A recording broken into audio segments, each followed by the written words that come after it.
তো দর্শক, আজ আমরা নায়েব নামটি সম্পর্কে জানব। এই নামটি ইসলামিক নাম কিনা, এই নামটি রাখা যাবে কিনা, এর অর্থ কি বা এটি কোন ভাষার শব্দ, সেসব সম্পর্কে বিস্তারিত জানব।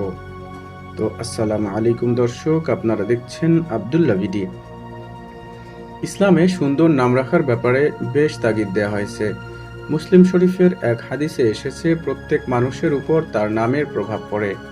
এছাড়াও আরেকটি হাদিসে পাওয়া যায়, নিশ্চয়ই কিয়ামতের দিন তোমাদেরকে ডাকা হবে তোমাদের নাম ও পিতার নাম ধরে, তাই তোমাদের নামগুলো সুন্দর করে রাখো। তাই আমাদের উচিত সুন্দর অর্থবহ ইসলামিক নাম রাখা। তবে যে সকল নাম বিধর্মীদের নামের সাথে মিলে যায়, সেরকম নাম না রাখাই উত্তম। যদি প্রশ্ন করেন নায়েব নামটি কি ইসলামিক নাম? হ্যাঁ, এই নামটি একটি ইসলামিক নাম। এই নামটি সাধারণত আরবি ভাষার শব্দ কিংবা আরবি ভাষা থেকে এসেছে। এই নামটি সাধারণত মুসলিম ছেলে শিশুদের নাম হিসেবে রাখা হয়ে থাকে। আপনাদের নামের অর্থ জানতে কিংবা ভিডিও পেতে কমেন্টে নামটি লিখে সাবস্ক্রাইব করে রাখতে পারেন।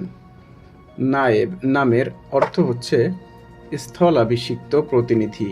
নায়েব নামের অর্থ হচ্ছে স্থলাভিষিক্ত প্রতিনিধি। নায়েব নামটি বিভিন্নভাবে রাখা হয়ে থাকে: মোহাম্মদ নায়েব, নায়েব ইসলাম, নায়েব হোসাইন, আবদুল্লাহ আল নায়েব ইত্যাদি। নায়েব নামের বন্ধুদেরকে ভিডিওটি শেয়ার করতে বলবেন না। সাবস্ক্রাইব করে সাথেই থাকুন। আসসালামু আলাইকুম ওয়া রাহমাতুল্লাহ।